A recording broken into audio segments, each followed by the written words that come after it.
Some movies fail because of lack of talent. Some because of lack of imagination. Some just because you don't like Guy Ritchie.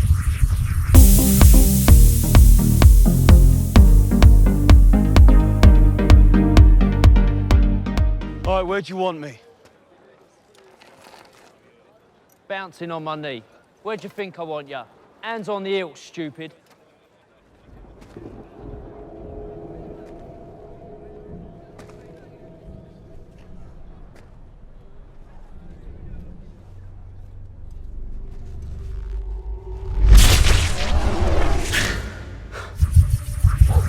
King Arthur, Legend of the Sword, is Guy Ritchie's take on the King Arthur and Knights of the Round Table origin story. In much the same way he did with Sherlock Holmes, he makes it his own in his own distinctive style. Is it something you're going to want to make your own? Well, here's 5 things you might want to know about King Arthur, Legend of the Sword.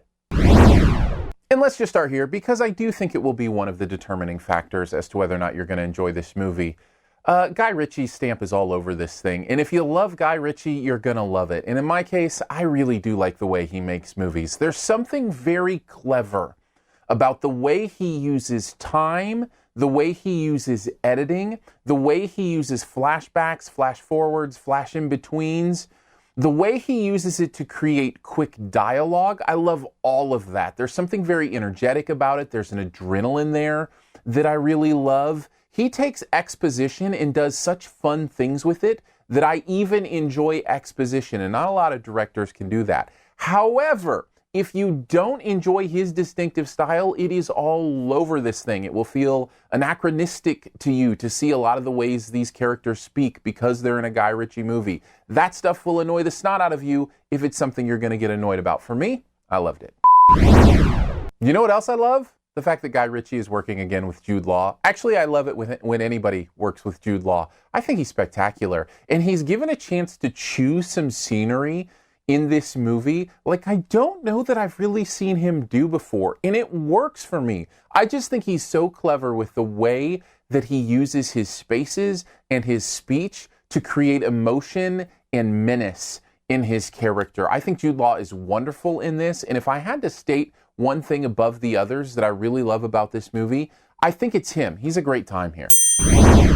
But he's not the only thing I love about the film. In fact, I may take a little bit of flack for this one, but I actually really like the story that's presented here. I thought it was an interesting way to look at this legend of King Arthur and the Knights of the Round Table and the medieval thing in general.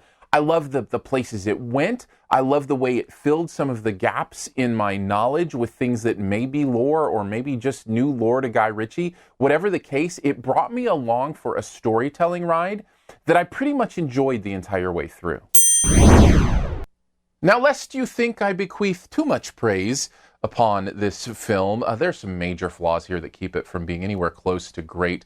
Most of it has to do with the action. In fact, my 2 major negatives are both going to be about the action scenes. Let's start here. It's too dark. They kind of wanted to go for this gritty street kind of action violence, but it darkens the whole screen so you can't even really see what's going on. There's a way to shoot that where there's enough definition and contrast that you can still see things. Now, maybe that was intentional, because the other thing is they use all these quick cuts and edits that you see a lot of movies do. Maybe they're just trying to hide the fact that they weren't as well choreographed as they want to be. I don't know. The point is, I was confused and I couldn't really see things well during the action scenes to really enjoy them. And here's the other thing. The movie's just too long, and this comes down to the action too. Watching some of these action scenes, they just go on and on and on, and they kind of repeat themselves. I really felt like there were 5 to 10 minute action scenes in this movie that could have been a good, fun, intense, quick 3 or 4 minutes. But it's just blow by blow and sword swing by sword swing. And the other thing is, the effects are really lousy. When it gets really stylized, especially towards the end of this movie, it looks fake as all get out. And I just could not suspend my disbelief when it kind of went into that fake, stylized action kind of stuff. It's pretty bad.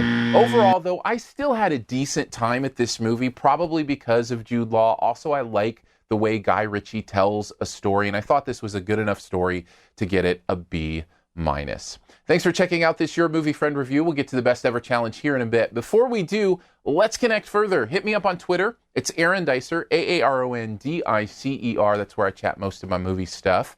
Would love for a follow there. Also, if you do podcasts, subscribe to the podcast. SiftPop, SiftPop is the name of the podcast, and we have a blast every week talking about movies, television, pop culture, all sorts of fun stuff.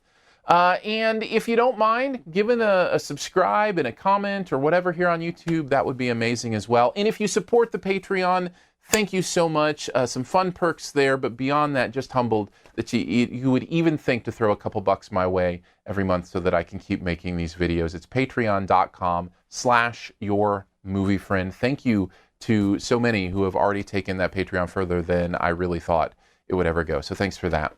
All right, on to the Best Ever Challenge. This is where you name the best movie ever in a particular category. Also try to identify my choice.